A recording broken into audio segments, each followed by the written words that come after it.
आपण सगळ्यांना सगळं काही परफेक्ट हवं असतं. सुख, यश, पैसा, रिस्पेक्ट.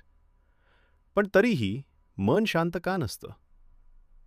जर मी तुम्हाला सांगितलं की सुखी राहायचं असेल तर काही गोष्टींना फारसं महत्त्व देऊ नका, तर आज आपण एका अशा पुस्तकाबद्दल बोलणार आहोत, ज्याच्या नावानेच अनेकांच्या भुवया उंचवतात. हो, मार्क मॅन्सनचं the subtle art of not giving a fuck. हो. आपल्याकडे या पुस्तकातल्या काही प्रमुख विचारांचा आणि सूत्रांचा एक छान गोषवारा आहे. बरोबर. आणि आज आपण ती सूत्र सोप्या भाषेत उलगडून बघणार आहोत. हो. आणि हे महत्वाचं आहे, कारण नावावरून अनेकांना वाटतं की हे पुस्तक म्हणजे कुठल्याच गोष्टीची पर्वा करू नका, बिनधास्त जगा. हो, असंच वाटतं. पण गंमत म्हणजे याचा अर्थ त्याच्या अगदी उलट आहे. हे पुस्तक आपल्याला कमी गोष्टींची पर्वा करायला नाही, तर योग्य आणि खऱ्या अर्थाने महत्वाच्या गोष्टींची पर्वा कशी करायची हे शिकवतं. बरोबर. म्हणजे हे कुठलं नेहमी सकारात्मक राहा किंवा तुम्ही काहीही करू शकता असं सांगणारं पारंपरिक सेल्फ हेल्प पुस्तक नाही. अजिबात नाही. उलट हे थोडं टोचणारं आहे. हं. ते आपल्याला सांगतं की आयुष्य काही परफेक्ट नाही, आपण सगळेच काही जन्मापासून विशेष नाही, आणि हे सत्य स्वीकारण्यातच खरी मजा आहे. एक प्रकारचं स्वातंत्र्य आहे. अगदी. आणि म्हणूनच हे पुस्तक वाचायला सुरुवात केल्यावर थोडं अस्वस्थ वाटू शकतं, कारण लेखक मार्क मॅन्सन आपल्याला छान वाटावं यासाठी लिहित नाहीये. नाही. त्याचा उद्देश आपल्याला आरसा दाखवणं आहे. आपल्या स्रोतांमध्ये त्याचं एक वाक्य आहे जे त्याचा दृष्टिकोन स्पष्ट करतं. मी तुम्हाला चांगलं वाटावं यासाठी इथे नाहीये, मी तुम्हाला प्रामाणिक बनवण्यासाठी इथे आहे. क्या बात आहे. चला तर मग याच्या मुळाशी जाऊया. हा मार्क मॅन्सन आहे तरी कोण? म्हणजे तो कोणी आध्यात्मिक गुरु आहे, मानसशास्त्रज्ञ आहे, की कोणी यशस्वी उद्योजक आहे? यातलीच तर गंमत आहे. तो यातलं कोणीच नाही. मार्क मॅन्सन मुळात एक ब्लॉगर होता. अच्छा. तो नातेसंबंध, अपयश, आपल्या मनातल्या असुरक्षिततेच्या भावना यांसारख्या विषयांवर अत्यंत थेट आणि खरं लिहायचा. म्हणजे काही फिल्टर न लावता. हो. कोणतीही सहानुभूती न दाखवता किंवा खोटं प्रोत्साहन न देता तो वास्तव जसं आहे तसं मांडायचा. आणि लोकांना तेच खरं वाटलं, तेच आपलंसं वाटलं. आणि त्याने हे पुस्तक का लिहिलं यामागेही आजच्या काळाचा एक मोठा संदर्भ आहे, की नाही? हो, नक्कीच. आज आपण पॉझिटिव्ह थिंकिंगच्या महापुरात जगतोय. हां. सोशल मीडियावर तर सतत सांगितलं जातं की सकारात्मक विचार करा, मोठी स्वप्न बघा, तुम्ही खास आहात. मॅन्सन नेमकं यावरच घाव घालतो. अगदी. तो याला खोटी सकारात्मकता म्हणजे टॉक्झिक पॉझिटिव्हिटी म्हणतो. त्याच्या मते दुःख, अपयश आणि समस्या या जीवनाचा अविभाज्य भाग आहेत. त्या टाळता येत नाहीत. बरोबर. जेव्हा आपण या वास्तवाकडे पाठ फिरवून फक्त सगळं छान आहे असं स्वतःला सांगत राहतो, तेव्हा आपण स्वतःलाच फसवतो. हे पुस्तक त्या खोट्या सकारात्मकतेचा बुरखा फाडतो. आणि मला वाटतं आपल्याकडे हे जास्तच लागू होतं. हो. शर्माजींच्या मुलापेक्षा जास्त मार्क मिळव किंवा त्यांच्यासारखं यशस्वी होऊन दाखव या दबावाखाली आपण सगळेच कुठेतरी वाढलेलो असतो. हो. आणि म्हणूनच कदाचित या पुस्तकाच्या 13 दशलक्षपेक्षा जास्त प्रती विकल्या गेल्या आहेत. विशेषतः तरुण पिढीला हे खूप आपलंसं वाटतं, कारण ते सततच्या परफेक्ट दिसल्याच्या दबावातून त्यांना बाहेर काढतं. बरोबर. चला तर मग या पुस्तकातल्या मुख्य संकल्पनांमध्ये खोलवर शिरूया. पहिली आणि सर्वात वादग्रस्त संकल्पना, नॉट गिव्हिंग अ फक. पण यात एक धोका नाही का? विशेषतः तरुण पिढीने हे पुस्तक वाचल्यावर मला कशाचीच पर्वा नाही असं म्हणून बेजबाबदार वागण्याचा धोका नाही का? खूप खूप चांगला मुद्दा आहे. आणि हाच या पुस्तकाबद्दलचा सर्वात मोठा गैरसमज आहे. अच्छा. मॅन्सन हे स्पष्ट करतो की नॉट गिव्हिंग अ फक म्हणजे उदासीन किंवा बेजबाबदार होणं नाही. याचा खरा अर्थ आहे तुमच्याकडे लक्ष देण्यासाठी आणि काळजी करण्यासाठी एक मर्यादित ऊर्जा आहे. हो. ती कुठे खर्च करायची हे शहाणपणाने निवडणं. म्हणजे आपण आपली ऊर्जा आणि वेळ छोट्या छोट्या निरर्थक गोष्टींवर वाया घालवतो. अगदी. उदाहरणार्थ फेसबुकवरच्या कुठल्या तरी अनोळखी माणसाने केलेल्या कमेंटचा विचार करत बसणं, किंवा शेजाऱ्यांनी नवीन गाडी घेतली म्हणून अस्वस्थ होणं. हो, किंवा पार्टीत काय कपडे घालायचे यावर तासनतास विचार करणं. बरोबर. या सगळ्या गोष्टी म्हणजे फक्स आहेत जे आपण विनाकारण देत असतो. मॅन्सन म्हणतो की खऱ्या अर्थाने समंजस होणं म्हणजे काय, तर कमी गोष्टींची पर्वा करायला शिकणं. पण ज्या गोष्टींची पर्वा करायची त्या अत्यंत निवडक आणि खऱ्या अर्थाने महत्वाच्या असल्या पाहिजेत. जसं की तुमची मूल्य, तुमची नाती, तुमचं आरोग्य आणि तुमची स्वतःची वैचारिक वाढ. हो. बाकीच्या गोष्टींकडे दुर्लक्ष करण्याची कला शिकणं महत्वाचं आहे. ठीक आहे, म्हणजे काय महत्वाचं हे निवडलं, पण आपलं मन तर नेहमी आनंदाच्या मागे पळत असतं. मग मॅन्सन आनंदाबद्दल काय वेगळं सांगतो? हां, कारण त्याची दुसरी संकल्पना आहे की आनंद म्हणजे समस्या सोडवणे. हे ऐकायलाच किती विचित्र आहे. आपल्याला तर नेहमी वाटतं की समस्या नसलेलं आयुष्य म्हणजे सुख. हो. आणि हा विचारच इतका क्रांतिकारी आहे की तो पचायला सुरुवातीला जड जातो. मॅन्सन आनंदाची व्याख्याच बदलून टाकतो. कशी? तो म्हणतो की समस्यांपासून सुटका होणं शक्यच नाही. आयुष्य म्हणजे एकापाठोपाठ एक येणाऱ्या समस्यांची मालिका. म्हणजे एक संपली की दुसरी तयार. बरोबर. एका समस्येतून सुटलात की दुसरी समोर उभी राहणार. मग आनंद कशात आहे? तर चांगल्या समस्या निवडण्यात. चांगल्या समस्या हे अजून गोंधळात टाकणार आहे. चांगल्या समस्या आणि वाईट समस्या यात काय फरक आहे? एक उदाहरण घेऊया. तुम्हाला शरीर फिट ठेवायचं आहे. त्यासाठी रोज सकाळी लवकर उठून व्यायामशाळेत जाणं, घाम गाळणं, आवडते पदार्थ खाण्यावर नियंत्रण ठेवणं ही एक समस्या आहे. पण ही एक चांगली समस्या आहे. का? कारण ही समस्या सोडवण्याच्या प्रक्रियेत तुम्हाला आरोग्य, ऊर्जा आणि समाधान मिळतं. अच्छा. याउलट दिवसभर जंक फूड खाऊन, व्यायाम न करून आजारी पडणं आणि हॉस्पिटलच्या फेऱ्या मारणं ही एक वाईट समस्या आहे. बरोबर. कामाचा ताण ही एक समस्या आहे, पण जर ते काम तुम्हाला एक उद्देश आणि समाधान देत असेल, तर ती एक चांगली समस्या आहे. वा. म्हणजे आनंदी आयुष्य म्हणजे समस्या नसलेलं आयुष्य नव्हे, तर अशा समस्यांनी भरलेलं आयुष्य ज्या सोडवण्यात आपल्याला समाधान मिळतं. हा विचारच खूप शक्तिशाली आहे. आहेच, पण आता पुढच्या संकल्पनेकडे वळूया, जी ऐकल्यावर अनेकांना स्वतःचा राग येऊ शकतो. ती म्हणजे तुम्ही विशेष नाही. You are not special. खरं सांगायचं तर हे वाक्य ऐकून मला थोडं वाईट वाटलं. आपल्याला आयुष्यभर यू आर स्पेशल असं शिकवलं जातं. हो. या विचारातून बाहेर पडणं किती कठीण असू शकतं. नक्कीच कठीण आहे. कारण लहानपणापासून आपल्यावर हेच बिंबवलं जातं की तू खास आहेस, तू काहीही करू शकतोस.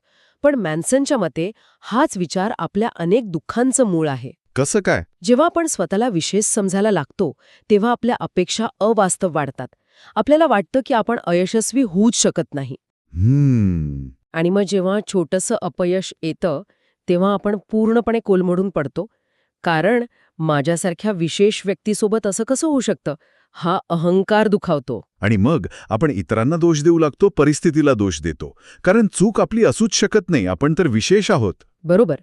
पण जेव्हा तुम्ही हे स्वीकारता की मी कोणी विशेष नाही, मी पण इतरांसारखाच एक सामान्य माणूस आहे, जो चुका करू शकतो, अयशस्वी होऊ शकतो, तेव्हा एक विलक्षण स्वातंत्र्य मिळतं. अपेक्षांचं ओझं खांद्यावरून उतरतं. अगदी.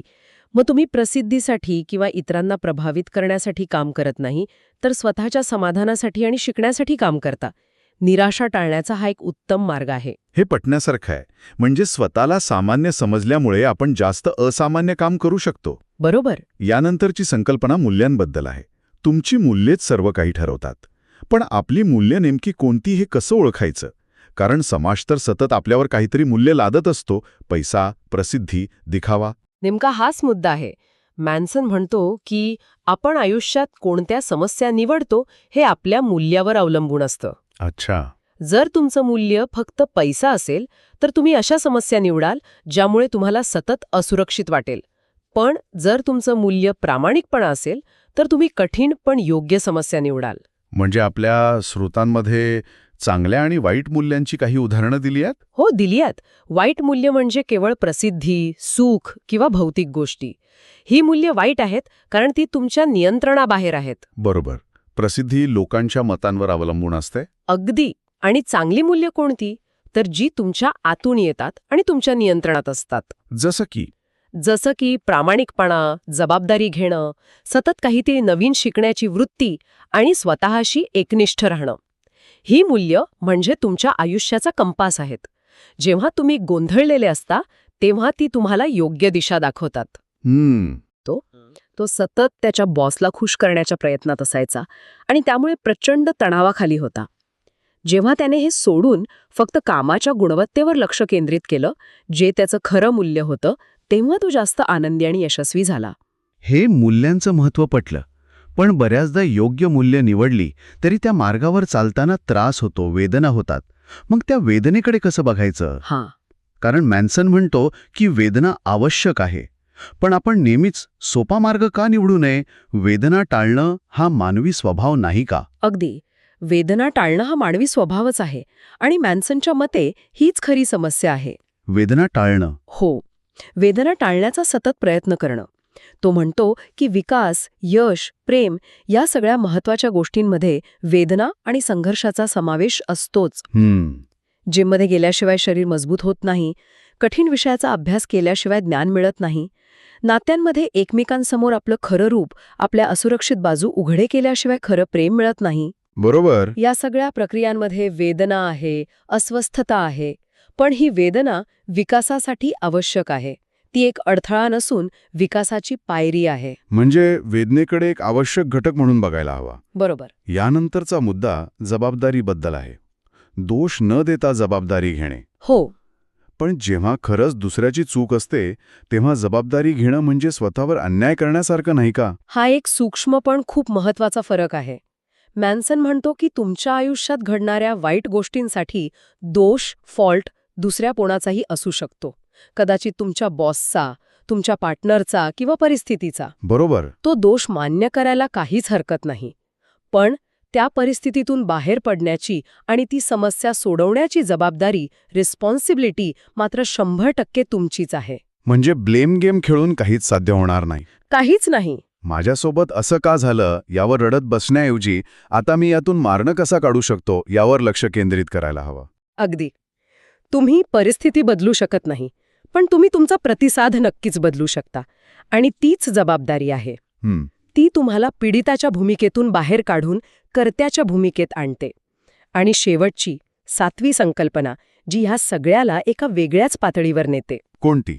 मृत्यूची जाणीव आयुष्य सुधारते. हे ऐकायला थोडं भीतीदायक किंवा निराशाजनक वाटू शकतं. हो, म्हणजे सतत आपण एक दिवस मरणार आहोत हा विचार करत जगणं थोडं विचित्र नाही का? वरवर पाहता तसं वाटू शकतं, पण हा विचार निराशाजनक नाही. उलट तो एक शक्तिशाली फिल्टर आहे. फिल्टर? हो. जेव्हा आपल्याला हे तीव्रतेने जाणवतं की आपलं आयुष्य मर्यादित आहे, तेव्हाच आपल्याला खऱ्या अर्थाने काय महत्वाचं आहे आणि काय नाही हे कळतं. मग आपण छोट्या छोट्या गोष्टींवरून भांडत बसत नाही. बरोबर आहे. आपण आपला वेळ आणि ऊर्जा निरर्थक गोष्टींवर वाया घालवत नाही. मृत्यूची जाणीव आपल्याला जीवनातील प्राधान्यक्रम ठरवण्यासाठी मदत करते. आपल्याकडे मर्यादित फक्स टू गिव्ह आहेत, त्यामुळे ते कुठे द्यायचे हे शहाणपणाने ठरवा. हाच यामागचा संदेश आहे. अप्रतिम. या सगळ्या संकल्पना खूप विचार करायला लावणाऱ्या आहेत. ठीक आहे, हे सगळं ऐकून खूप पटतंय. पण सुरुवात कुठून करायची? रोजच्या जगण्यात हे सगळं कसं आणायचं यासाठी काही व्यावहारिक पावलं आपल्या स्रोतांमध्ये सांगितली आहेत का? हो, नक्कीच. आणि सुरुवात स्वतःच्या मूल्यांपासून करायची आहे. ओके. पहिली पायरी म्हणजे तुमच्या मूल्यांची स्पष्टता. स्वतःला 3 प्रश्न विचारा. 1. मी आयुष्यात कोणत्या गोष्टीसाठी संघर्ष करायला, त्रास सहन करायला तयार आहे? 2. मला कोणत्या गोष्टींची जबाबदारी घ्यायची आहे? आणि 3. 5 वर्षांनी मागे वळून पाहताना मला कोणत्या गोष्टीचा अभिमान वाटेल? इंटरेस्टिंग. या प्रश्नांची प्रामाणिक उत्तरं तुमची खरी मूल्य काय आहेत हे ठरवायला मदत करतील. ठीक आहे. आणि दुसरी पायरी आहे लोकांना खुश करणे थांबवा. म्हणजे इतरांना खुश करण्याच्या नादात स्वतःची मतं बाजूला ठेवण्याची सवय सोडायला हवी. हो. हे खूप कठीण आहे, कारण आपल्याला सगळ्यांनाच आवडायला आवडतं. पण ते अशक्य आहे. तुम्ही सगळ्यांना एकाच वेळी खुश करू शकत नाही. नाही करू शकत.